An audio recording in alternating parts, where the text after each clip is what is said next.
जी अस्सलाम वालेकुम। कैफेट आज के लेक्चर का आगाज़ करते हैं। Lecture number 9।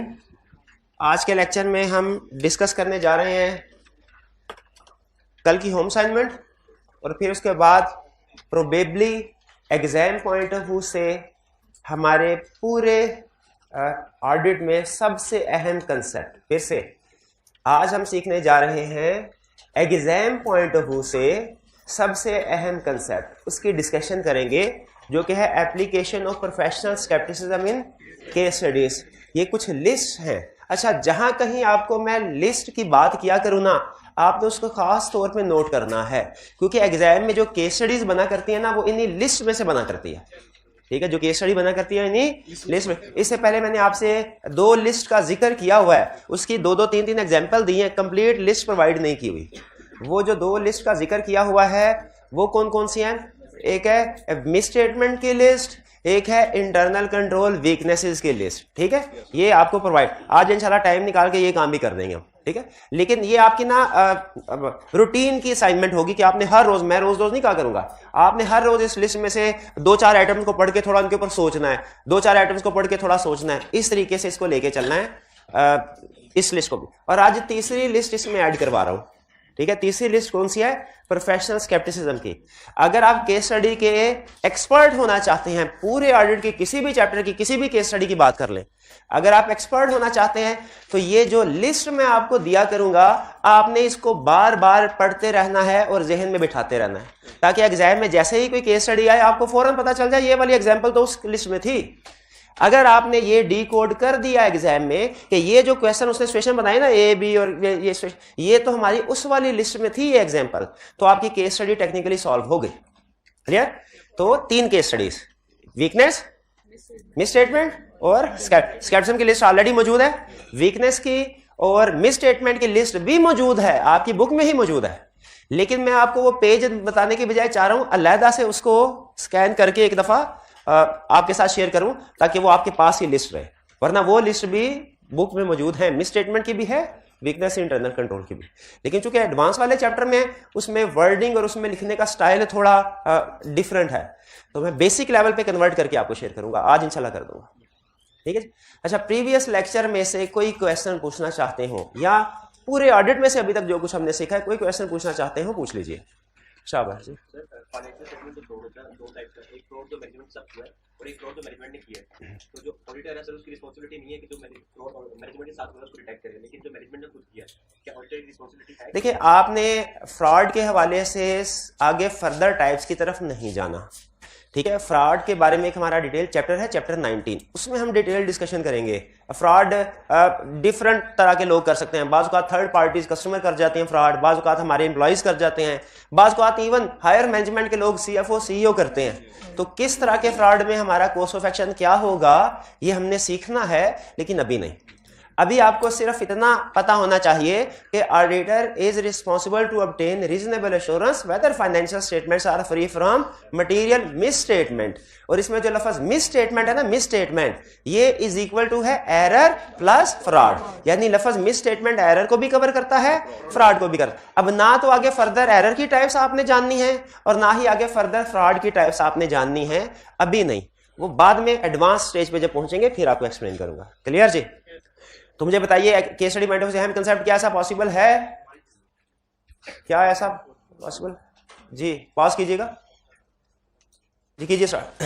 तो एक क्वेश्चन आपसे ये पूछना चाह रहा हूं, क्या ऑडिट रिपोर्ट साइन होने के बाद अगर क्या ऐसा पॉसिबल है कि कोई मिस स्टेटमेंट सामने आ जाए? वो मिस स्टेटमेंट एरर भी हो सकती है, फ्रॉड भी हो सकती है, कोई सी भी हो सकती है। तो क्या इसका यह मतलब होगा कि ऑडिटर ने ऑडिट ठीक नहीं किया? नहीं, इसका ये कंफर्म मतलब ये नहीं है। इसका मतलब, इसकी रीजन इनहेरेंट लिमिटेशन भी हो सकती है। ठीक है, अगर तो ऑडिटर ने सारे ऑडिटिंग स्टैंडर्ड के जो रिक्वायर्ड प्रोसीजर है वो परफॉर्म किए हैं, तो इसका मतलब उसने रीजनेबल एश्योरेंस ऑब्टेन कर ली।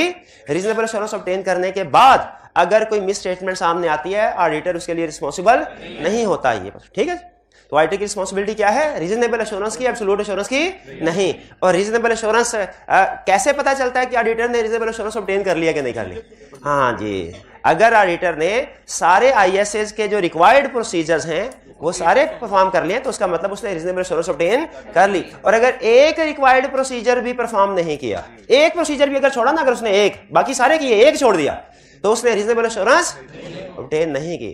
शाबाश, क्लियर हो गया ये कंसेप्ट जी। चलिए और कोई क्वेश्चन जी? हाइब्रिड में से क्वेश्चन पूछना चाहते हैं, पूछिए। सर कल हमने एक्सपेक्टेशन गैप पढ़ा था, उसका पॉइंट 5 आपने कहा था रिकमेंडेशन और एक्सप्रेस ओपिनियन। सर इसमें डिफरेंस बता दें क्या है? किस में difference? Sir auditor is responsible to give express opinion और इंटरनल कंट्रोल, ये उसकी जिम्मेदारी नहीं होती। जी जी सर आपने इसका लिखवाया था गिव रिकमेंडेशन, वो रिकमेंडेशन देते हैं। जी जी जी बिल्कुल, हाँ जी। इसमें डिफरेंस बता। अच्छा, उन्होंने कहा सर आपने एक्सपेक्टेशन गैप में तो ये बताया है कि ऑडिटर इंटरनल कंट्रोल पे ओपिनियन एक्सप्रेस नहीं करता, ओपिनियन एक्सप्रेस नहीं करता, लेकिन वो रिकमेंडेशन देता है। इन दोनों में क्या फर्क है कि ओपिनियन एक्सप्रेस नहीं करता लेकिन रिकमेंडेशन देता है। ठीक है, देखिए एक होता है इंटरनल कंट्रोल की अंडरस्टैंडिंग, एक होता है इंटरनल कंट्रोल की टेस्टिंग। ठीक है, इन दोनों में फर्क है। ठीक है, अब जैसे फर्ज कीजिए अफ्तारी का टाइम है, ये भाईजान है, इनके पास समोसे पड़े हैं। ठीक है, एक है अंडरस्टैंडिंग। अंडरस्टैंडिंग क्या, मैं भाई कैसे बनाए समोसे, बड़े अच्छे लग रहे हैं, कैसे बनाए? एक है सर ये इंग्रेडिएंट इस्तेमाल किया, ये किया, पहले ये किया, बाद में ये किया। ठीक है, ये सारी चीजें, ये है अंडरस्टैंडिंग। ठीक है, जिससे मैं अंदाजा लगाऊंगा कि क्या ये सही समोसा बनाया है कि नहीं इन्होंने। और एक है टेस्टिंग। टेस्टिंग क्या है, मैं उसको खा के देखूंगा, ये टेस्टिंग है। ठीक है, फाइनेंशियल स्टेटमेंट्स को हमने खा के देखना है कि वो सही है कि नहीं, लेकिन इंटरनल कंट्रोल को हमने सिर्फ अंडरस्टैंड करना है। जैसे ये मुझे समझा रहे होंगे तो मैं कहूंगा ओ भाई ये जो तेल है जिसमें ये आपने ये सारे तले समोसे, ये कहां से है? उनका सर आना कहां से, कल का बचा हुआ है। ये वीकनेस है। अच्छा, हालांकि मैंने समोसा खा के नहीं देखा, लेकिन क्या उस बनाने के प्रोसेस में कोई वीकनेस सामने आ गई? बिल्कुल। अच्छा, मैं ये वीकनेस रिपोर्ट करूंगा इनके जो भी सीनियर होंगे उनको कि ये वीकनेस है, लेकिन मैं समोसे के ऊपर कमेंट नहीं कर रहा, वो ठीक है, प्रोसेस के ऊपर कमेंट कर रहा हूं। तो हम फाइनेंशियल स्टेटमेंट्स के ऊपर कमेंट करते हैं, ओपिनियन देते हैं, उनके बारे में बताते हैं ठीक है कि गलत, लेकिन इंटरनल कंट्रोल के बारे में ओपिनियन नहीं देते। सिर्फ उस प्रोसेस में कोई वीकनेस सामने आ जाए वो बताते हैं, क्योंकि अल्टीमेट रिस्पॉन्सिबिलिटी हमारी फाइनेंशियल स्टेटमेंट की है। क्लियर हो गया मेरे भाई? ये फाइनेंशियल स्टेटमेंट्स और इंटरनल कंट्रोल में फर्क, और ओपिनियन देने में और अंडरस्टैंडिंग ऑब्टेन करने में क्या फर्क है, ये अहम चीज। ये दो अल्फाज समझ आ गया आपको? शाबाश। तो इंटरनल कंट्रोल के हवाले से हमारी रिस्पॉन्सिबिलिटी क्या है? अंडरस्टैंडिंग ऑब्टेन करनी है, ओपिनियन एक्सप्रेस नहीं करना। और इस अंडरस्टैंडिंग में अगर कोई गड़बड़ सामने आ जाती है वो रिपोर्ट कर देनी है। क्लियर जी? और कोई क्वेश्चन? जी जी जी, शाबाश, पूछिए मेरे भाई। सर प्रोफेशनल स्केप्टिसिज्म में लिखा है we can collaborate every assertion of management by obtaining persuasive evidence. जी जी, असर्शन ऑफ मैनेजमेंट एक्सप्लेन करते हैं। अच्छा, असर्शन एक वर्ड प्रोफेशनल स्केप्टिसिज्म में शायद यूज हुआ है, असर्शन, असर्ट करना। अच्छा, इसका मोबाइल है आपके पास? क्यों आपके पास तो नहीं है ना? हाँ, घर में कोई ऐसा लफ्ज अगर आपके सामने आए जिसका मतलब नहीं पता, आपने गूगल से उसका मतलब देख लेना, ठीक है, और फौरन मतलब देख के वापस आ जाना है। गूगल से यूट्यूब पे, यूट्यूब से फेसबुक पे, फिर फेसबुक से विकीपीडिया से, फिर विकीपीडिया से न्यूक्लियर बम कैसे बनता है, ये सारी चीजें सीखने की जरूरत नहीं है। ठीक है, सिर्फ मतलब देखना है और वापस आना। असर्शन का मतलब होता है स्टेटमेंट। स्टेटमेंट, असर्शन का मतलब क्या होता है? स्टेटमेंट। आपके भाई ने आपको कोई स्टेटमेंट दी किसी के बारे में, ठीक है, ये असर्शन है, क्या आप उसको सच मानेंगे? शाबाश, नहीं मानना, सच, झूठ भी नहीं मानना। आप कहेंगे भाई आपकी स्टेटमेंट नोट कर ली, मैं एविडेंस की बेस पे यकीन करूंगा। ठीक है, अगर एविडेंस कहता है कि ये भाई ईमानदार हैं, तो फर्ज कीजिए भाई ने ये स्टेटमेंट दी थी कि ईमानदार है, एविडेंस कहता है ईमानदार तो मानूंगा, और अगर एविडेंस कहता है ईमानदार नहीं है तो फिर ये मानूंगा। ऑडिटर किसी भी पर्सन, ना सिर्फ ये कि मैनेजमेंट, बल्कि किसी भी पर्सन की जो असर्शन होती है, जो ज़बानी कलामी स्टेटमेंट होती है, उस पे एतबार नहीं करता, हमेशा एविडेंस ऑब्टेन करता है, हमेशा एविडेंस ऑब्टेन। तो असर्शन का मतलब क्या हुआ? स्टेटमेंट। ये लफ्ज दोबारा आएगा और खुल के आएगा हमारे सामने आगे एक चैप्टर में, तो उस वक्त भी आपने मीनिंग यही रखना है, असर्शन का मतलब स्टेटमेंट, जोर दे के कोई बात कहना, असर्ट करना। ठीक है, और कोई क्वेश्चन? जी, हाइब्रिड में क्लियर हो गया क्वेश्चन? जी एक मिनट जी, प्रोफेशनल जजमेंट में क्या कह रहा है? हाँ हाँ, कह रहे हैं प्रोफेशनल जजमेंट जो है ना, प्रोफेशनल जजमेंट ये किन किन एरियाज में अप्लाई की जाती है। कल ये बात तो डिस्कस होने से रह गई, तो भाई ने कहा सर बता दीजिए ये जो लिखा है प्रोफेशनल जजमेंट किन किन एरियाज में अप्लाई की जाती है। जैसे आप भी जजमेंट अप्लाई करते हैं, आज इफ्तारी में क्या खाएं, जजमेंट है। कॉलेज से घर जाना है, कैसे जाए, दोस्त से लिफ्ट ले ले कि उबर करवा ले, जजमेंट है कि पैदल ही निकल पड़े, जजमेंट है। तो हम जिंदगी के हर दिन में डिफरेंट मैटर्स को सामने जजमेंट अप्लाई कर रहे होते हैं, इससे एग्री करते हैं। उसी तरह ऑडिटर भी अपनी प्रोफेशनल लाइफ के हर दिन हर स्टेज पे जजमेंट अप्लाई कर रहा होता है। हमारे ऑडिट की 3 बड़ी स्टेजेस होती हैं, एक प्लानिंग, एक परफॉर्मेंस और एक रिपोर्टिंग। प्लानिंग का मतलब है डिसाइड करना क्या काम करना है। ऑडिटर फौरी काम करना शुरू नहीं कर देता, पहले डिसाइड करता है क्या काम करना है। इन्वेंट्री को वेरीफाई करते हुए क्या प्रोसीजर परफॉर्म करने हैं, फिक्स एसेट्स को वेरीफाई करते हुए क्या प्रोसीजर परफॉर्म करने हैं। प्रोसीजर परफॉर्म बाद में होंगे, प्लानिंग पहले होगी, ठीक है, कहां पे प्रोसीजर कम कहां पे ज्यादा, ये पर। फिर प्लानिंग करने के बाद ऑडिटर उन प्रोसीजर्स को परफॉर्म करेगा। एक्चुअली देखिए प्लानिंग और परफॉर्मेंस में फर्क है, प्लानिंग में सोच रहा है क्या करना है, परफॉर्मेंस में उन प्रोसीजर को एक्चुअली परफॉर्म करता है। और फिर इन प्रोसीजर्स की रोशनी में जो रिजल्ट आएगा, जाहिर है जब वो प्रोसीजर परफॉर्म कर लेगा तो पता चलेगा या तो किसी जगह गड़बड़ है या गड़बड़ नहीं है, तो इन प्रोसीजर के रिजल्ट की रोशनी में वो रिपोर्ट देगा। ये 3 बड़े फेजेस हैं, हर फेज में बहुत से प्रोसीजर फर्दर परफॉर्म होते हैं, बहुत सी एक्टिविटीज होती है, लेकिन बड़े फेजेस कितने हैं, 3, प्लानिंग, परफॉर्मेंस, रिपोर्टिंग, ठीक है। वो आपको ये सिखा रहा है कि प्रोफेशनल जजमेंट हर स्टेज पे परफॉर्म होती है, प्लानिंग स्टेज पे भी, परफॉर्मेंस पे भी, रिपोर्टिंग स्टेज पे भी, ठीक है। अब आगे उसने कुछ एग्जांपल शायद मजीद दी होगी, ठीक है। ये अभी फिलहाल आप सिर्फ याद कर लें, ये जैसे जैसे आगे चलेंगे तो ये एग्जांपल्स क्लियर होंगी, ठीक है। इसमें 5% ऑफ मटीरियलिटी को किस बेस पे चेक, जैसे देखिए प्लानिंग की एक 2 एग्जांपल देता हूं। प्लानिंग में कहता है रिस्क असेसमेंट करते हुए आप जजमेंट अप्लाई करेंगे, यानी किस जगह पे रिस्क कम है, किस एरिया में किस जगह पे रिस्क ज्यादा है, ये कोई आके थोड़ी हमें बताएगा, हम खुद इंफॉर्मेशन सामने होगी उससे अंदाजा लगाएंगे। तो प्लानिंग स्टेज पे रिस्क असेसमेंट करते हुए जजमेंट अप्लाई होगी। इसी तरह मटीरियलिटी डिटरमिन करते हुए प्लानिंग स्टेज में जजमेंट अप्लाई होगी। अब कुछ स्टूडेंट लड़ना शुरू कर देते हैं, कहते हैं सर मटीरियलिटी में जजमेंट कहां से आ गई, मटीरियलिटी में तो फॉर्मूला है 5% ऑफ प्रॉफिट, हाँ जी, लेकिन फिर आगे चल के हम पढ़ेंगे कि कभी कभी ये 5% से कम या ज्यादा भी हो सकता है, ठीक है। इसी तरह ये आगे जितने भी उसने एग्जांपल दिया इनमें जजमेंट अप्लाई होती है। फर्दर जो एग्जांपल है ना, 3 स्टेजेस मैंने आपको बता दी और पहली वाली स्टेज की फर्दर एग्जांपल दे दी, बाकी की एग्जांपल आपने याद कर लेनी है। ये जैसे जैसे हमारा ऑडिट आगे चलेगा वो क्लियर होती जाएंगी डिटेल में, ठीक है। जैसे मटीरियलिटी में स्टूडेंट के जहन में सवाल अक्सर आता है कि इसमें जजमेंट कैसे अप्लाई होगी, तो वो मटीरियलिटी का चैप्टर है उसमें हम सीखेंगे, ठीक है। सर एक क्वेश्चन था जी सर, क्वेश्चन है कि distinguish between absolute and reasonable assurance.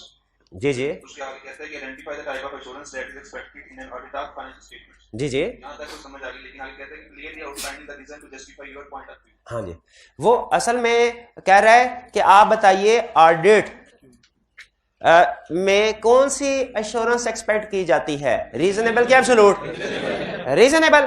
Clearly outline reasons to justify, reason बताए क्यों, शाबाश, इनहेरेंट लिमिटेशंस ऑफ ऑडिट की वजह से, ये हैं रीजंस। और हम सिर्फ इनहेरेंट लिमिटेशंस का नाम लिख देंगे कि आगे 1 2 3 4 5 6 करके वो इनहेरेंट लिमिटेशन लिखनी भी है, शाबाश, लिखनी भी है। चलिए जी जी, और कोई क्वेश्चन। सर रीजनेबल एश्योरेंस के बाद मटेरियल स्टेटमेंट आ सकती है क्या, रीजनेबल एश्योरेंस के बाद, रीजनेबल एश्योरेंस हासिल करने के बाद फाइनेंशियल स्टेटमेंट्स में कोई मटेरियल मिस स्टेटमेंट हो सकती है? भाई यस, हो सकती है, हो सकती है। किस वजह से हो सकती है? इनहेरेंट लिमिटेशन की वजह से। शाबाश जी, और की क्वेश्चन जी पूछे आप सुन। जी जी जी जी,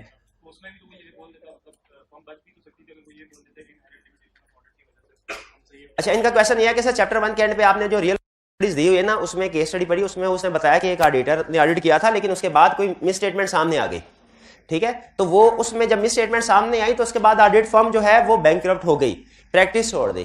तो लेकिन वो ये भी तो बोल सकते थे कि इनहेरेंट लिमिटेशंस की वजह से है।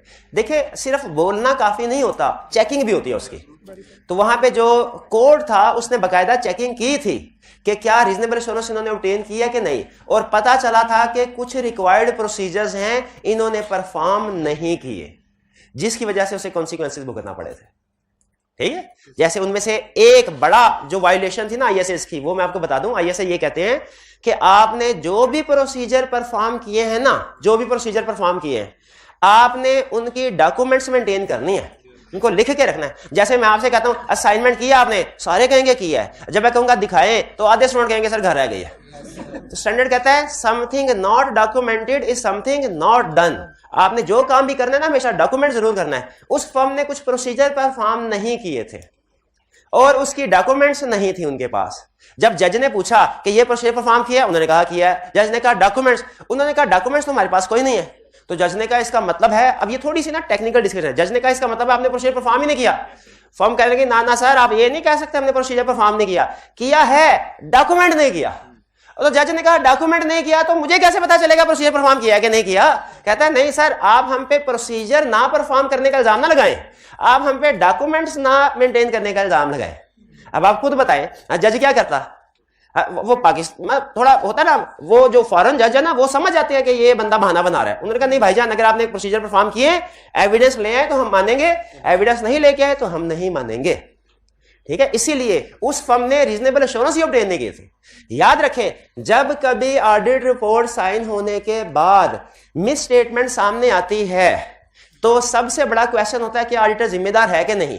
इसका जवाब एक छोटे से सवाल पे है। अगर ऑडिटर ने सारे रिक्वायर्ड प्रोसीजर परफॉर्म कर लिए हैं, ऑडिटर ने रीजनेबल एश्योरेंस ऑब्टेन कर ली, ऑडिटर जिम्मेदार नहीं है, क्योंकि अब जो मिस स्टेटमेंट इनहेरेंट लिमिटेशन की वजह से है। लेकिन अगर ऑडिटर ने कोई रिक्वायर्ड प्रोसीजर परफॉर्म नहीं किए थे, फिर अब की बार ये मिस स्टेटमेंट इनहेरेंट लिमिटेशन की वजह से नहीं है, अब की बार ये मिस स्टेटमेंट ऑडिटर की नाअहली की वजह से है। अब खुद बताएं, अगर इन्वेंट्री थी क्लाइंट की और बैलेंस शीट में शो हो रही थी, ऑडिटर ने फिजिकली वेरीफाई ही नहीं की, हालांकि स्टैंडर्ड कहते हैं करो, उसने फिजिकली वेरीफाई नहीं, और बाद में पता चला इन्वेंट्री फेक थी। अब ऑडिटर ये कह सकते हैं सर ये तो मिस स्टेटमेंट आई है इनहेरेंट लिमिटेशन की वजह से है। वो कहते हैं कोई ये आपकी अपना कसूर है, ये इनहेरेंट लिमिटेशन का कसूर नहीं है। किसका कसूर है? ऑडिटर का कसूर है। इसमें ऑडिटर को सजा मिलेगी। भी समझ आ रही है एग्जाम? चलिए, तो जब कभी ऑडिट रिपोर्ट के बाद मिस स्टेटमेंट सामने आती है, सम टाइम ऑडिटर कसूरवार होता है, सम टाइम ऑडिटर का कसूर नहीं होता, इनहेरेंट लिमिटेशन का कसूर होता है। आप कैसे जज करेंगे? हाँ, आप देखेंगे क्या आईएसएस के सारे रिक्वायर्ड प्रोसीजर परफॉर्म हुए हैं या किसी जगह डंडी मारी ऑडिटर। जी जी जी जी जी ऑडिट में है ओवर जनरलाइजिंग। ठीक है, ओवर जनरलाइजिंग ऑडिट। अगर प्रोफेशनल स्केप्टिसिज्म होगी ना तो ओवर जनरलाइजिंग नहीं होगी। ओवर जनरलाइजिंग का मतलब यह है कि हमने प्रीवियस रिजल्ट की बेस पे नेक्स्ट रिजल्ट को एस्टिमेट कर ले। हम क्या पहले सेल्स वेरीफाई किया, उसमें कोई प्रॉब्लम नहीं तो परचेजेस में भी कोई प्रॉब्लम नहीं होगी। हमने कहा पिछले साल ऑडिट किया था, कोई मिस स्टेटमेंट नहीं निकलेगी, इस साल भी कोई मिस स्टेटमेंट नहीं होगी। यह है conclusion over generalise. Over generalise. Persuasive evidence और कंक्लूसिव एविडेंस में क्या फर्क है? परसुएसिव एविडेंस रीजनेबल एश्योरेंस के लिए लिया जाता है, कंक्लूसिव एविडेंस परसुएसिव एविडेंस से भी हायर डिग्री है, ये एब्सोल्यूट एश्योरेंस में लिया जाता है। ठीक है, तो हम बताइए ऑडिट में कौन सा evidence normally maintain? Persuasive, conclusive नहीं। अगर कभी एब्सोल्यूट एश्योरेंस हमने प्रोवाइड करनी होती ना, फिर कंक्लूसिव एविडेंस ले रहे होते हैं। और की क्वेश्चन जी? क्या फाइनेंशियल स्टेटमेंट्स की सारी लाइन आइटम पे एक जैसा फोकस करना है या किसी पे ज्यादा किसी पे कम? ये भाई बताएंगे, जल्दी से बताएं।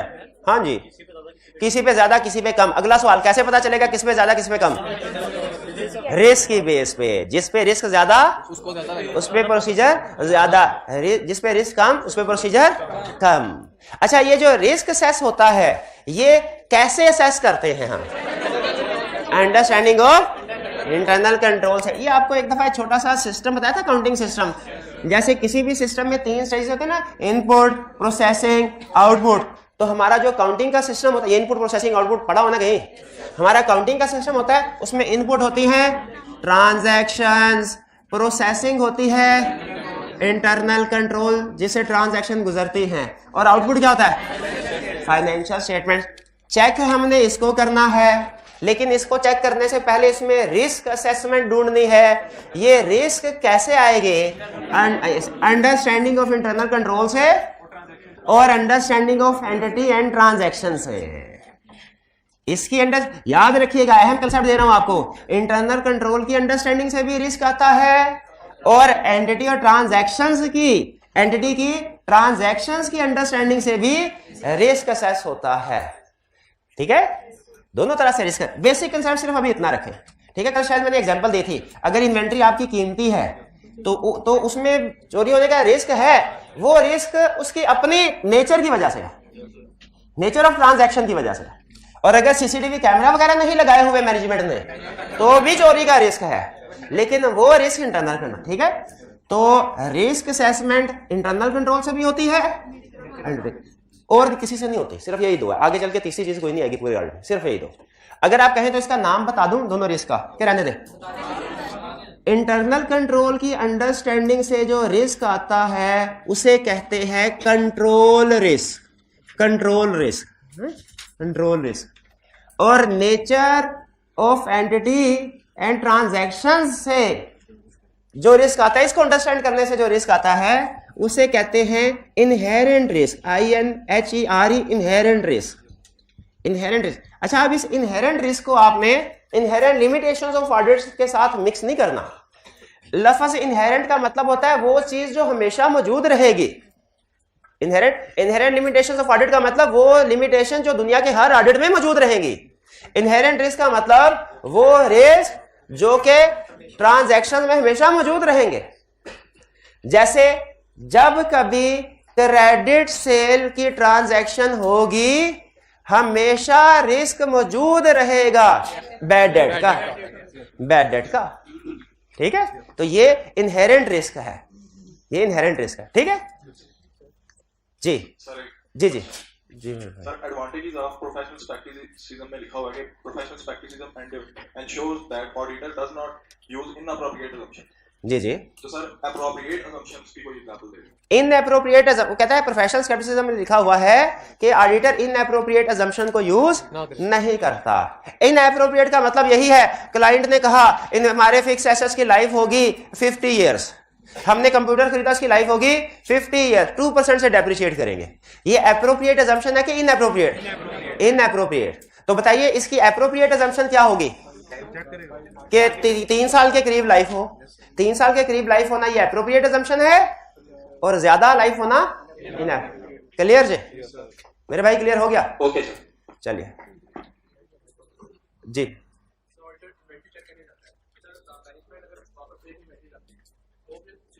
देखिए, ऑडिटर इन्वेंट्री काउंट करने जाता है, उसमें मैनेजमेंट कोई 2 नंबरी कर सकती है, उसको हमने कैसे डिटेक्ट करना है ये हम सीखेंगे। ठीक है, हमारा एक पूरा चैप्टर है, चैप्टर 10, जो कि सब्सटेंटिव प्रोसीजर, इन्हीं प्रोसीजर से रिलेट करता है, जो आपको ये सिखाएगा कि किस एरिया को आपने कैसे वेरीफाई करना है। एक चीज हमेशा जहन में रखिए, दुनिया में हर शेर का सवा शेर होता है, हर शेर का सवा शेर होता है। इस कहावत में शेर मैनेजमेंट है और सवा शेर हम हैं। ठीक है, मैनेजमेंट में भी बड़े बड़े शातिर लोग बैठे होते हैं, लेकिन याद रखें हमारे ऑडिटर्स में भी एक से बढ़ के एक लोग बैठे हैं जो हमें गाइड करते हैं कि हमने किस तरीके से प्रोसीजर परफॉर्म करना है। चोर भी एक से बढ़ के एक अपना दिमाग लड़ाते हैं, कई पुलिस वाले भी एक से बढ़ के काम करने पे आए ना तो वो पाताल से मुजरिम को निकाल लाते हैं। तो हमारे भी ऑडिट प्रोफेशन में ऐसे वो हमें सारी चीजें बताई हुई हैं और ये चीजें हम पढ़ेंगे भी। इन्वेंट्री को कैसे वेरीफाई करना है, या चलें 10 मिनट अब छोटी सी एक्सरसाइज के ऊपर लगा लेते हैं। मैं आपको एरिया बताऊंगा, आपने एक एक 2 प्रोसीजर बताते जाना है कैसे वेरीफाई करेंगे। सेल्स कैसे वेरीफाई करेंगे? सेल इनवॉइस को चेक करेंगे। अच्छा, डेटर्स को कैसे वेरीफाई करेंगे? सेल इनवॉइस से और बैंक स्टेटमेंट से। बैंक स्टेटमेंट से डेटर कैसे वेरीफाई होगा? अच्छा, पता चल गया। बैंक स्टेटमेंट देखेंगे, लेकिन इस साल की नहीं, अगले साल की। अगर अगले साल की बैंक स्टेटमेंट में डेटर से कैश रिसीव हो गया, इसका मतलब वो गुड डेटर है। और अगर अगले साल की बैंक स्टेटमेंट में उस डेटर से कैश रिसीव ना हुआ, इसका मतलब है प्रोविजन रिकॉर्ड होनी चाहिए। हाँ, अब समझ आ गया। तो इसका मतलब है हमें प्रोसीजर को एक्सप्लेन कर देना चाहिए। अच्छा, फिर इसके अलावा लीगल केस है कंपनी के खिलाफ, लीगल एडवाइजर को लेटर लिखेंगे, उससे पूछेंगे बताओ भाई तुम्हारा क्या ख्याल है। अगर तो लीगल एडवाइजर पता चले इंडिपेंडेंट है, कंपिटेंट है तो ठीक है। अगर पता चले क्लाइंट का लीगल एडवाइजर फारिग है तो फिर आप किसी और लीगल एडवाइजर से भी मशवरा ले सकते हैं कि सर ये केस की डॉक्यूमेंट है, इसके ऊपर हमें बताइए क्या ओपिनियन हो सकता है। अच्छा, अगर किसी एसेट को आग लग जाए, फिक्स एसेट को, ये केस स्टडी में से उठा रहा हूं एग्जांपल, मशीनरी है उसको आग लग गई, अब क्या प्रोसीजर परफॉर्म करेंगे? वेरीफाई कर, एक देखेंगे इंश्योरेंस और एक उसकी इंपेयरमेंट टेस्टिंग। शाबाश, बिल्कुल ठीक, ठीक है। तो ये और इसी तरह और बहुत से प्रोसीजर हमने सीखने हैं। इस कोर्स को कंप्लीट करने के बाद आप इस काबिल होंगे कि आपको फाइनेंशियल स्टेटमेंट्स में अपीयर होने वाली कोई भी ट्रांजैक्शन, कोई भी एरिया बता दिया जाए ना, आप उसको वेरीफाई करने के प्रोसीजर बता सकेंगे। कोई भी एरिया पूछ लिया जाए, इस कोर्स को कैफ 8 को पढ़ने के बाद आप इस काबिल होंगे, किस काबिल, कि आपसे फाइनेंशियल स्टेटमेंट्स का कोई भी एरिया या ट्रांजैक्शन पूछी जाए ना, तो आप उसको वेरीफाई कैसे करना है ये प्रोसीजर बताने के काबिल होंगे। क्लियर? जैसे अगर मैं आपसे पूछूं, हाँ भाई फाइनेंशियल स्टेटमेंट्स में इन्वेंट्री को रिकॉर्ड करने का असूल क्या है? देखा, जिस तेजी के साथ आपने अकाउंटिंग का रूल बनाया ना, इसी तेजी के साथ आप इसको वेरीफाई करने के प्रोसीजर भी बताएंगे। मैं आपसे कहूं अच्छा इन्वेंट्री की एनआरवी कैसे पता चलेगी, आप फौरन बता देंगे सर उसकी सेल प्राइस देख लेंगे। ठीक है, उसकी सेल प्राइस कितनी है, हम देख लेंगे वो डैमेज इन्वेंट्री तो नहीं है। ठीक है, और दूसरी चीजें कुछ। ठीक है, तो जिस तरह आपने अकाउंटिंग को पढ़ा हुआ है ना, आपको पता है कि फाइनेंशियल स्टेटमेंट में किस ट्रांजैक्शन की क्या अकाउंटिंग होगी, उसी तरह ऑडिट में आप सीखेंगे कि फाइनेंशियल स्टेटमेंट्स में किस ट्रांजैक्शन की क्या ऑडिटिंग होगी। ठीक है, चलिए। अच्छा, अब चलते हैं हम अपने आज के लेक्चर के दूसरे हिस्से की तरफ। आपके क्वेश्चंस तो हो गए, अब होम असाइनमेंट। होम असाइनमेंट कितने स्टूडेंट्स ने किया, जरा हाथ उठा के बताएं। शाबाश, इसी तरह होम असाइनमेंट करते रहना है आपने। भाई ने क्यों नहीं की होम असाइनमेंट? ये उदास भी बैठे हैं, क्या खैर है? असाइनमेंट क्यों नहीं की मेरे भाई ने? नहीं, आपसे पीछे वाले असाइनमेंट क्यों नहीं की मेरे भाई ने? कोई बात नहीं। अच्छा, आज करनी थी, आज करनी है असाइनमेंट, ठीक है। आज आप फिर कल वाली भी करेंगे और आज वाली भी करेंगे।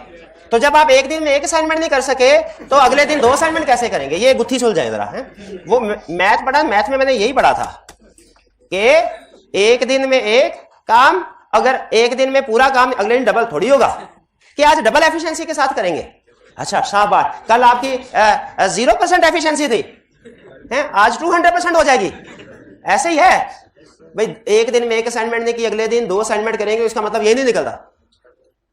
ये चले ठीक है, आज कर लेंगे। फिर क्वेश्चन 6 स्टार्ट करें जी।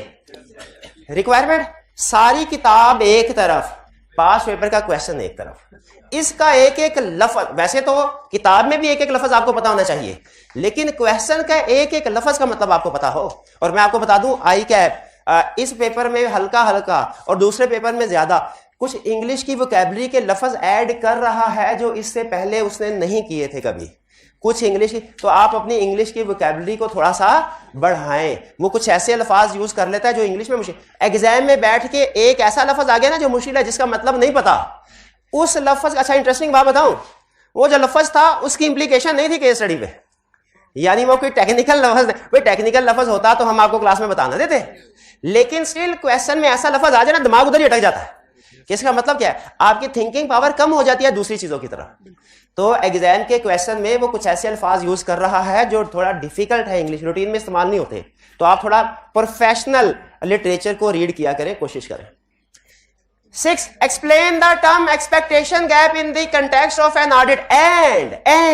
एंड हमारा पावर वर्ड है, इसको अंडरलाइन कर। इसका मतलब है अब ये एक क्वेश्चन नहीं रहा, 2, और आपने कोशिश करनी है दोनों को अलग अलग एक्सप्लेन करें। यानी पहले लिख ले एक्सपेक्टेशन गैप की हेडिंग और नीचे एक्सपेक्टेशन गैप एक्सप्लेन कर दें। फिर इसके बाद 3 एग्जांपल्स की हेडिंग और 4 एग्जांपल्स दे दें। ठीक है ना? 3 एग्जांपल के 4 अगर टाइम हो तो, वरना टाइम नहीं है 3 एग्जांपल दे दे। शाबाश, बताइए कौन सी एग्जांपल है, फटाफट बता दे भाई को कौन सी एग्जांपल है। अब एक जिसे पूछा वही जल्दी से। आइटम प्रिपेयर्स फाइनेंस, हाँ जी आप बता दें, बताएं कौन था। Auditor checks 100% transactions, auditor checks financial statement. ये कौन सा एक्सपेक्टेशन है? ऑडिटर वाकई चेक्स फाइनेंशियल स्टेटमेंट। हाँ, ऑडिटर डिटेक्ट्स फ्रॉड, ये नहीं करता। Auditor express opinion on internal control, ये नहीं करता। शाबाश, एब्सोल्यूट एश्योरेंस, शाबाश, ये क्लियर हो गया ये। अच्छा, मार्किंग स्कीम डीकोड करिए, मार्किंग स्कीम क्या होगी आपके ख्याल में? हाँ, मेरा ख्याल है एक्सपेक्टेशन गैप के 1.5 मार्क्स होंगे और 3 एग्जाम्पल्स के 2.5 मार्क्स होंगे। नहीं, दो होंगे। हाँ, वैसे तो एक बड़े 1 नंबर इसका और 3 नंबर इसके ज़हन में बात आती है, लेकिन असल में एक्सपेक्टेशन गैप है ज्यादा, इसमें काम ज्यादा, इसकी तनख्वाह भी ज्यादा होगी। इसको मेरा ख्याल है 2 नंबर 2 मार्क्स इसके साथ, 2 मार्क्स इसके साथ, 1 और 3 किए हुए हैं। कोई बात नहीं, जजमेंट का डिफरेंस हो सकता है ना, जजमेंट में भी फॉल्टी, कोई प्रॉब्लम नहीं, लेकिन आपने पहले जजमेंट अप्लाई कर लेनी है। आगे चलते हैं। नेक्स्ट छोटी सी केस स्टडी है, लेकिन ये कंसेप्ट बहुत अच्छा क्लियर करती है। कहता है सबसे पहले रिक्वायर, अच्छा देख के पता चल गया आपको कौन सा type of question? Case study. Required में कह रहा है how can Salman convince his manager about value that the company receives from an audit? How can Salman explain missing A ₹5,000 fraud does not indicate that auditor performed N ineffective audit? और फिर 5 million की बात कर रहा है। पहले हमें केस पढ़ना पड़ेगा, फिर उसके बाद रिक्वायरमेंट सही समझ आएगी। Salman is a new employee in the financial reporting department of Eagle company, a mid size publicly held company, publicly held मतलब listed company, with annual profit of ₹75 million. मेरा पहला क्वेश्चन, ऑडिट के किसी भी क्वेश्चन में अगर उसने आपको प्रॉफिट दिया है, इसका सिर्फ एक ही मकसद है, मटेरियल। तो प्रॉफिट हमेशा जहां आए इसको अंडरलाइन कर दें, ठीक है। अच्छा, कभी कभार वो प्रॉफिट के साथ टोटल एसेट्स या टोटल रेवेन्यू भी देगा, तो आपने किसको अंडरलाइन करना है? प्रॉफिट को ही, टोटल रेवेन्यू वगैरह आपको वो मिसगाइड करने के लिए। As Eagle Company prepared for its annual audit, his manager came to him to explain about the auditors. Their audit fee was so high, yet every year they never found all of the mistakes made by the staff in Eagle Company. Manager Salman को कह रहा है भाई auditor आने वाले, audit करने तैयारी शारी कर लो, ये है वैसे पैसे बड़े लेते हैं लेकिन काम ठीक नहीं करते। कैसे पता चला काम ठीक नहीं करते? इसको सारी मिस स्टेटमेंट डिटेक्ट नहीं करते। 1 year ही एक्सप्लेन कि दे इवन मिस्ड ₹5,000 फ्रॉड। एक दफा तो ऐसा हुआ 5,000 का फ्रॉड था, फ्रॉड भी नहीं ढूंढा उन्होंने। अब कह रहे हैं how can Salman convince his manager about value that company receives from audit? Advantages, शाबाश, पहुंच गए थे एडवांटेज के पास, शाबाश। अच्छा, अब how can Salman explain that missing 5,000 fraud does not indicate that auditor performed ineffective audit? Immaterial है। कैसे पता चला इमटेरियल है? 5 क्या क्वेश्चन में सोल्यूशन में आप, अब ये अहम क्वेश्चन आपसे पूछने जा रहा हूं, अगर इसका सही जवाब दे दिया तो एग्जाम में 1 नंबर आपका पक्का हो गया इस सवाल के जवाब के साथ। क्या एग्जाम में सिर्फ इतना लिख देंगे इमटेरियल, या मटेरियलिटी की कैलकुलेशन शो करेंगे? मटेरियलिटी की कैलकुलेशन शो करनी है, सिर्फ कैलकुलेटर पे नहीं, आपके पेपर पे भी। क्या है मटेरियलिटी? 3.75 मिलियन। तो 5,000 क्या है? इमटेरियल। तो auditor is not responsible to detect immaterial mistake. वो तो मटेरियल मिसस्टेटमेंट को फोकस करता है, इमटेरियल को थोड़ा ही करता है, इमटेरियल को तो करता ही नहीं। तो मैनेजर ने कहा अच्छा अगली बात बताओ फिर, how can Salman explain that missing 5 million fraud does not indicate that auditor performed ineffective audit?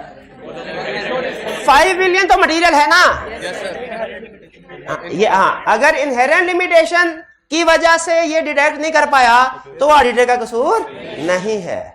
हाँ, अगर प्रोसीजर परफॉर्म नहीं किया था फिर है। ये स्टूडेंट ने स्टार्ट में क्वेश्चन पूछा था ना कि सर क्या मटेरियल अगर मिस स्टेटमेंट हो तो ऑडिटर रिस्पॉन्सिबल है? तो वो भी इमटेरियल पे तो है ही नहीं ना, इमटेरियल पे तो दूसरी बात करने की जरूरत ही नहीं।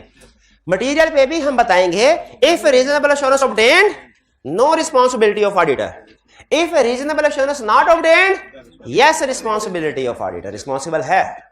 भाई बात समझ आ गई? कंसेप्ट सिखाना चाह रहा था, इसको घर जाके आपने दोबारा पढ़ लेना है। ये हमारे ऑडिट के जो फंडामेंटल्स है उनको क्लियर कर रहा है।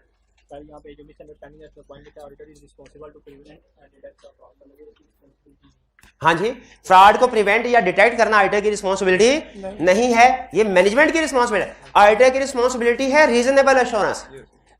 इसको थोड़ा सा कन्वर्ट करके बता रहा हूं, टीचर की रिस्पॉन्सिबिलिटी स्टूडेंट को पास करवाना नहीं है।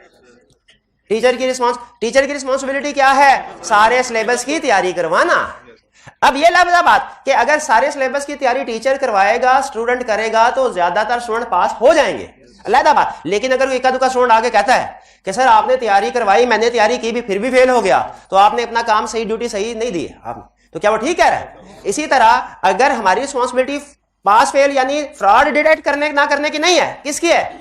रीजनेबल एश्योरेंस की, प्रोसीजर परफॉर्म करने की, रीजनेबल एश्योरेंस की। हालांकि रीजनेबल एश्योरेंस से ज्यादातर फ्रॉड डिटेक्ट हो जाते हैं, ज्यादातर फ्रॉड डिटेक्ट हो जाते, लेकिन सारे फ्रॉड डिटेक्ट नहीं होते। इसीलिए उसने कहा भाई मेरा फोकस रीजनेबल एश्योरेंस पे है, मेरी जिम्मेदारी रीजनेबल एश्योरेंस की है, मिस स्टेटमेंट या फ्रॉड की नहीं है। मेरे से जब मेरे पे इल्जाम लगाओ, ये इल्जाम लगाना कि मैंने रीजनेबल एश्योरेंस ऑब्टेन नहीं की, ये लगा सकते हो, ये नहीं लगा सकते कि मैंने फ्रॉड डिटेक्ट नहीं किया, वो जिम्मेदारी नहीं है। फर्क समझ आ रहा है जी? आंसर में भी तो हम ये लिख सकते थे ना, ये वाली रीजन भी लिख सकते थे कि auditor is not responsible to detect. हाँ जी बिल्कुल। इस क्वेश्चन, इनका क्वेश्चन ये है कि सर इसको आंसर करते हुए हम ये भी तो कह सकते थे कि ऑडिटर फ्रॉड को डिटेक्ट करने के रिस्पॉन्सिबल, तो यही कहा है। हाँ, वो फ्रॉड के लिए नहीं बल्कि रीजनेबल एश्योरेंस के लिए रिस्पॉन्सिबल है। और रीजनेबल एश्योरेंस का मतलब यही है कि ऑल मिस स्टेटमेंट्स डिटेक्ट नहीं होंगी, मोस्ट होंगी ड्यू टू इनहेरेंट लिमिटेशन। तो आपकी एक लाइन चेंज होगी, अल्टीमेटली आप लैंडिंग उसी कंसेप्ट पे आगे करेंगे, इनहेरेंट लिमिटेशन पे। जी जी, पार्ट ए। सर इसमें सारी एडवांटेजेस लिखेंगे या सिर्फ वो एब्सोल्यूट एश्योरेंस वाली और मटेरियलिटी? नहीं, इसमें सारी एडवांटेजेस लिखेंगे, इसमें सारे एडवांटेजेस लिख सकते हैं आप जी। हाँ, कोई सी 2-3 लिख दे, कोई से 2-3 लिख दे, 2 मार्क्स के साथ है ना, कोई से 2-3 एडवांटेजेस लिख दे। जल्दी लिख सकते हैं तो 4 लिख दे, क्योंकि मुझे नहीं पता कि 2 मार्क्स हैं तो एक एडवांटेज का 1 नंबर है, एक एडवांटेज का 0.5 है या 0.75।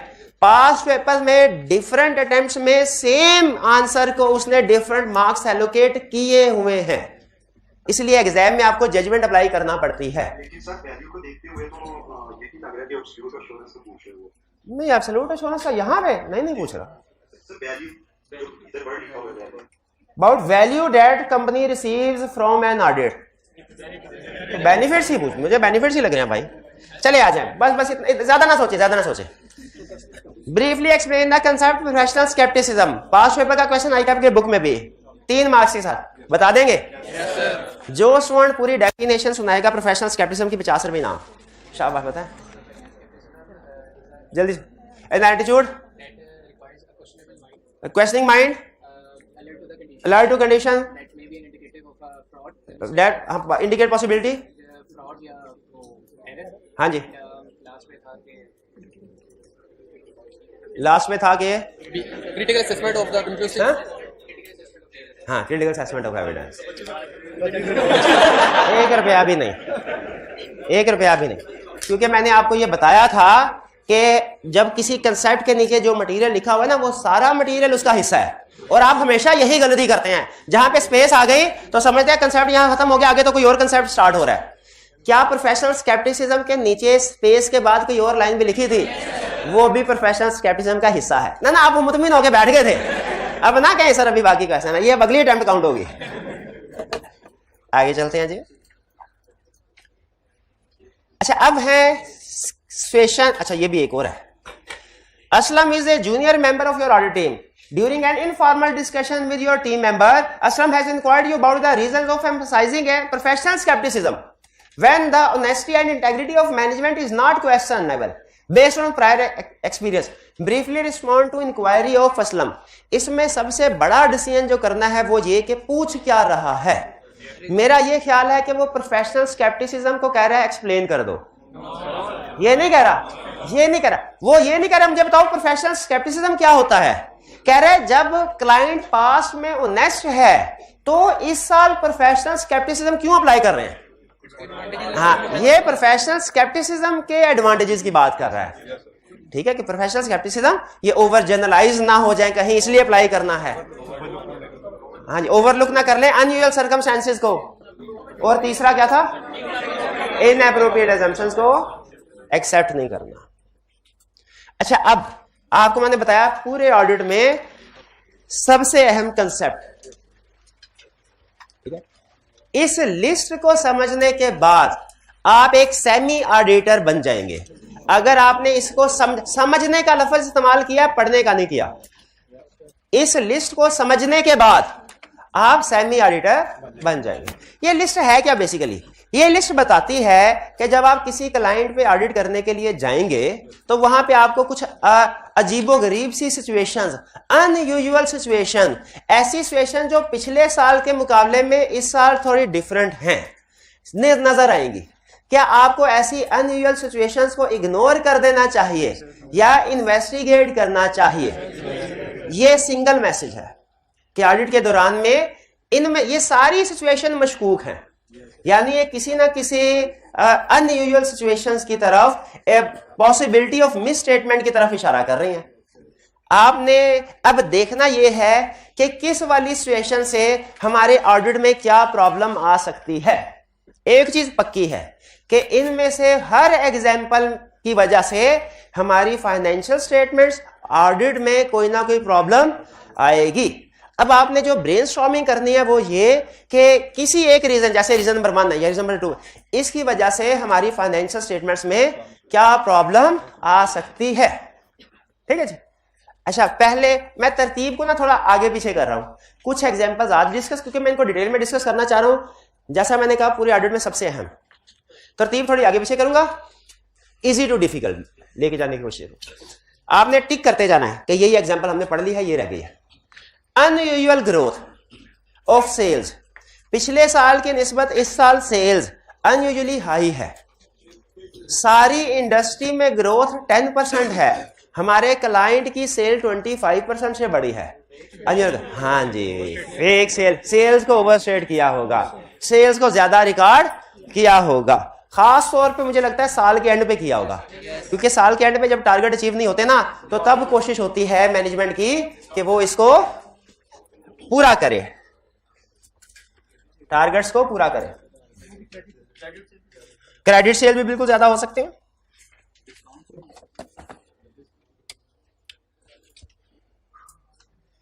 जी, इसके बाद अगली एग्जांपल को, अच्छा ये था अनयूजुअल ग्रोथ का। दूसरी एग्जांपल है अनयूजुअल डिक्रीज इन सेल। ये ज्यादा इंटरेस्टिंग है और एग्जाम में पूछी भी उससे यही ज्यादा है। अनयूजुअल, अगर आपको पता चले पिछले साल की निस्बत इस साल सेल बढ़ने की बजाय कम हो गई है, तो फौरन आपके जहन में आए, अच्छा कुछ स्टूडेंट कहते हैं सर इसका मतलब है क्लाइंट ने जानबूझ के सेल कम रिकॉर्ड की हुई है, जैसे जानबूझ के। लेकिन याद रखें, ज्यादा रिकॉर्ड करने में तो फायदा है, कम रिकॉर्ड करने में नॉर्मली कोई फायदा नहीं।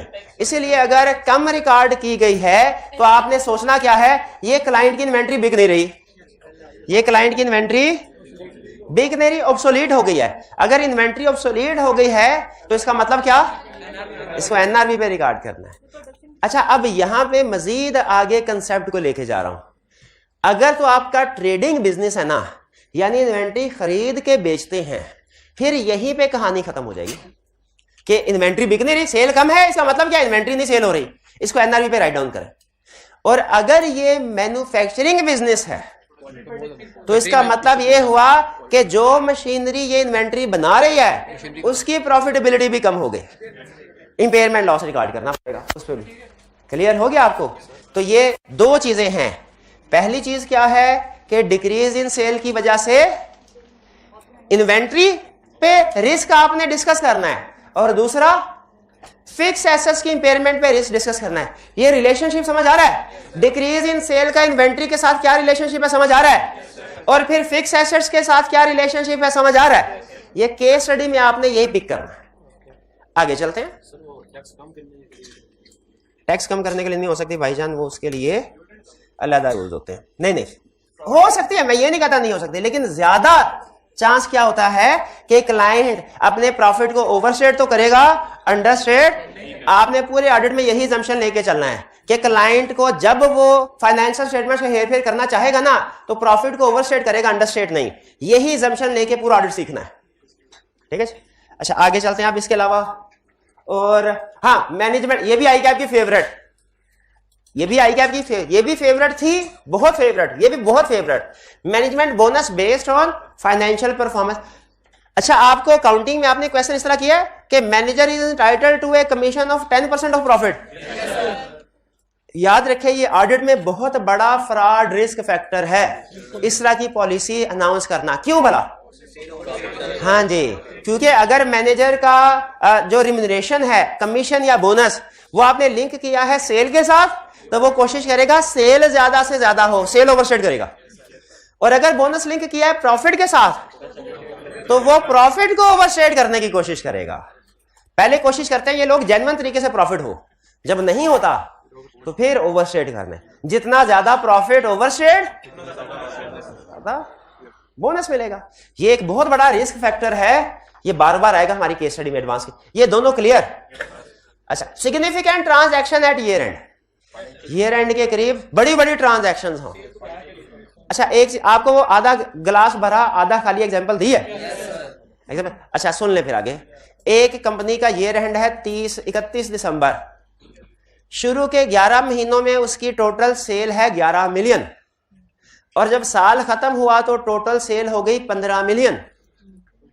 शुरू में 1 मिलियन पर मंथ की सेल हो रही है, लास्ट मंथ में 4 मिलियन की हो गई। बताइए कोई रिस्क है? क्या रिस्क है कि टारगेट वगैरह अचीव करने के लिए सेल को ओवरस्टेट किया गया। एक स्टूडेंट कहने लगा सर ये भी तो हो सकता है दिसंबर के महीने में क्रिसमस है, इस वजह से सेल बढ़ गई हो। यहाँ बी नेगेटिव। प्रोफेशनल स्केप्टिसिज्म क्या कहता है? Be negative. तो आपने जस्टिफिकेशन नहीं ढूंढ, जस्टिफिकेशन, पुलिस इंस्पेक्टर है ना, वो लोगों के बेगुनाह होने का सबूत नहीं ढूंढता, गुनाहगार होने का सबूत, मुजरिम होने का सबूत ढूंढता है। तो हमने भी क्लाइंट की जस्टिफिकेशन नहीं देनी, वो क्लाइंट देता है खुद से। हमने तो देखना है क्या नेगेटिव हो सकता है।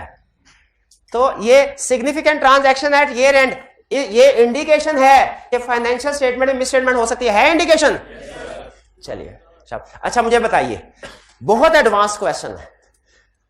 एडवांस, अब सिंपल लेवल पे कहता है, जैसे अभी रिसेंटली उसने क्वेश्चन पूछा, उसने कहा मुझे सिर्फ रिस्क बता दो, लेकिन कभी कभार क्वेश्चन को एडवांस कर देता है, कहता है इसको एड्रेस करने के लिए मुझे प्रोसीजर भी बताओ।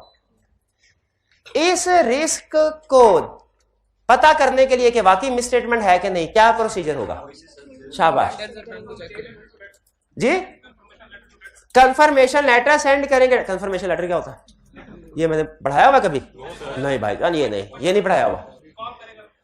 कॉल करेंगे डेटर को कि वाकई ये सेल आपको की गई है। अगर वो डेटर कहे हाँ की गई तो उसका मतलब ठीक, अगर कहे कि नहीं की गई, शाबाश बिल्कुल ठीक है, बिल्कुल ठीक। और एक इससे भी आसान हो सकता है क्या? हाँ, इनवाइस चेक कर लें। अच्छा, इनवाइस कौन सी चेक करें? पूरे साल की? हाँ, ये अहम चीज है। उस महीने की रिस्क उस महीने में पड़ा हुआ है, दिसंबर के महीने में, बाकी के महीनों में रिस्क नहीं है। तो जो आपने सेल इनवाइसेस चेक करनी है ना, चाहे थोड़ी सेल इनवाइस सारे महीनों में चेक कर लें, लेकिन खास तौर पे जो फोकस होना चाहिए वो लास्ट मंथ पे होना चाहिए। ठीक है जी। अच्छा आगे चलते हैं। फिर इसके बाद इंपोर्ट एंड एक्सपोर्ट। इंपोर्ट और एक्सपोर्ट में क्या रिस्क है? इंपोर्ट और एक्सपोर्ट में क्या रिस्क है? फॉरेन करेंसी ट्रांसलेशन का। जो इंपोर्ट एक्सपोर्ट होती है ना, ये डॉलर में होती है, जबकि पाकिस्तान में आपने जो सेल परचेज रिकॉर्ड करनी है रुपीज में करनी होती है। तो डॉलर का रेट कौन सा लगाना है, इसमें गड़बड़ हो सकती है। हो सकता है आपको लेटेस्ट रेट ना पता हो। फॉरेन करेंसी ट्रांसलेशन यानी फॉरेन करेंसी को कन्वर्ट करना लोकल करेंसी में, रेट लगाना, बिल्कुल। फिर इसके बाद हम चलते हैं आगे कुछ। हाँ, ये 10th वाला, significant income expense assets and liabilities are based on. ये तो हमने लिमिटेशन में भी पढ़ा था, क्योंकि हिस्ट्री में ना उन्होंने रिसर्च करके हमें बताया हुआ टॉप 10 फ्रॉड कौन कौन से होते हैं। उसमें जो पहले नंबर पे फ्रॉड था ना, वो था फेक सेल रिकॉर्ड करना, जो अभी हमने पढ़ा। जो दूसरे नंबर पे फ्रॉड था वो ये था एस्टिमेट्स में अनयूजुअल चेंज करना विदाउट एनी रीजनेबल जस्टिफिकेशन। कोई रीजन ही नहीं है, बिला वजह एसेट्स की लाइफ को चेंज कर दिया, प्रोविजन फॉर बैड डेट को चेंज कर दिया, डेप्रिसिएशन का रेट, ठीक है, हालांकि कोई रीजनेबल जस्टिफिकेशन नहीं है। नॉर्मली रूल ये होता है, जब इकोनॉमी, कोई भी इकोनॉमी किसी भी मुल्क की रिसेशन में जाए ना, तो उस वक्त प्रोविजन फॉर बैड डेट ज्यादा कर दी जाती है, उस वक्त इंपेयरमेंट लॉस ज्यादा रिकॉर्ड होते हैं, जैसे कोरोना के दिनों में। लेकिन जब कोई इकोनॉमी बूम में जाए, उस वक्त चूंकि एसेट्स ज्यादा यूज हो रहे होते हैं, प्रॉफिट भी आ रहे होते हैं सेल, तो उस वक्त हमारे जो लाइफ है उसको ज्यादा नहीं किया जा सकता, और उसमें प्रोविजन फॉर बैड डेट कम होती है, इंपेयरमेंट भी कम होती है जब बूम होता है। पिछले साल भी बूम था, इस साल भी बूम है, लेकिन मैनेजमेंट उसके बावजूद इकोनॉमिक कंडीशन चेंज नहीं हुई, एस्टिमेट्स को चेंज कर दे, प्रॉब्लम है ना।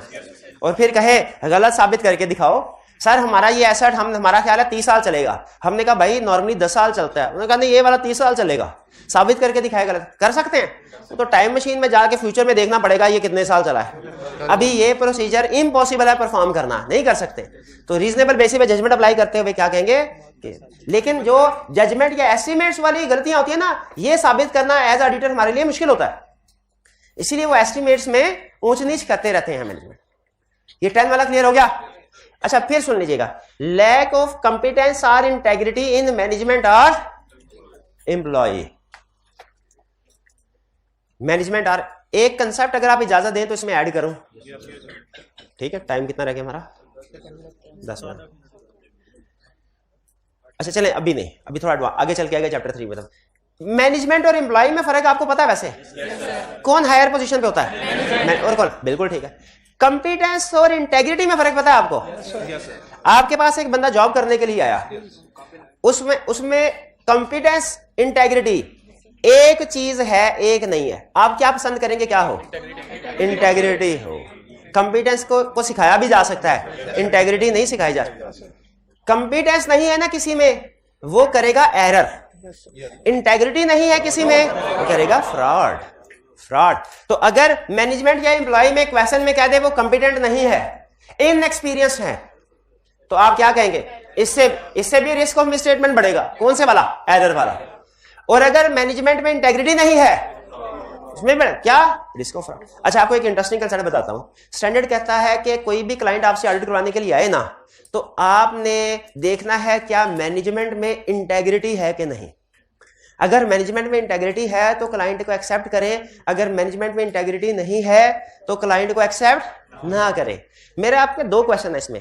पहला, स्टैंडर्ड ने ये क्यों नहीं कहा कि एम्प्लॉय की इंटेग्रिटी को चेक करो, वो लोअर लेवल पे है। अगर ऊपर टॉप लेवल का बंदा ठीक हो ना तो लो लेवल को खींच के रख सकता है, लेकिन अगर टॉप लेवल का बंदा करप्ट है तो लोअर लेवल वाले चाहे ईमानदार क्यों ना हो, फाइनेंशियल स्टेटमेंट की ऐसी तैसी फिर जाएगी। अच्छा दूसरा, स्टैंडर्ड ने ये कहा कि मैनेजमेंट की इंटेग्रिटी देखो, ये क्यों नहीं कहा कि कंपिटेंस देखो? हाँ, वो कहते हैं कंपिटेंस नहीं है ना तो एरर किए होंगे, एरर्स को डिटेक्ट करना आसान है, वो हम कर लेंगे, तो वो एक्सेप्ट कर लो अगर मैनेजमेंट में कंपिटेंस नहीं है। लेकिन अगर इंटेग्रिटी नहीं है ना तो फिर फ्रॉड है, वो हो सकता है हम डिटेक्ट ना कर पाए। इसीलिए ऐसे क्लाइंट को एक्सेप्ट ही ना करो। बल्कि कहता है अगर गलती से एक्सेप्ट कर भी लिया है ना, बाद में पता चला तो उसको छोड़ दो, विड्रॉ करो। ये मैनेजमेंट इंटेग्रिटी ना, इसको खास तौर पे आपने इसको भी टिक कर लें, ठीक है। अच्छा फिर इसके अलावा आगे कुछ एग्जांपल्स हैं, लेकिन मैं आज के लिए सिर्फ इजी एग्जांपल आपके सामने रखना। हाँ, there is major dispute with debtor, dispute with major debtor, debtor के साथ झगड़ा हो गया, क्या रिस्क है? Bad debt. अब पैसे नहीं मिलेंगे, अब पैसे नहीं मिलेंगे।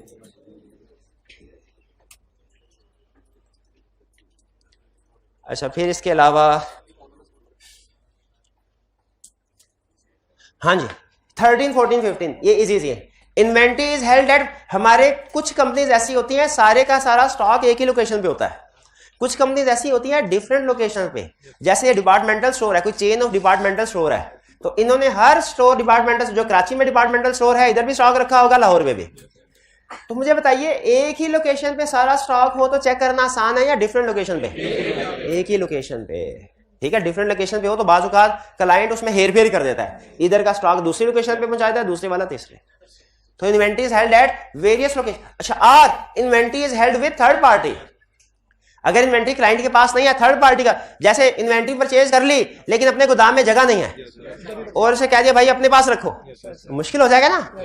यही कि अपने केस स्टडी 2 अटेम्प्ट्स पहले टेस्ट किया, उसमें इस तरह का था, कंट्री का नाम मैं भूल गया, वो कह रहा था कोई सिंगापुर है, सिंगापुर से आपने जर्मनी चीजें भिजवानी है, डायरेक्ट पाकिस्तान में आएगी ही नहीं, और सिंगापुर से बाइंग हो गई है, सिंगापुर के एक वेयर हाउस में पड़ी है इन्वेंट्री।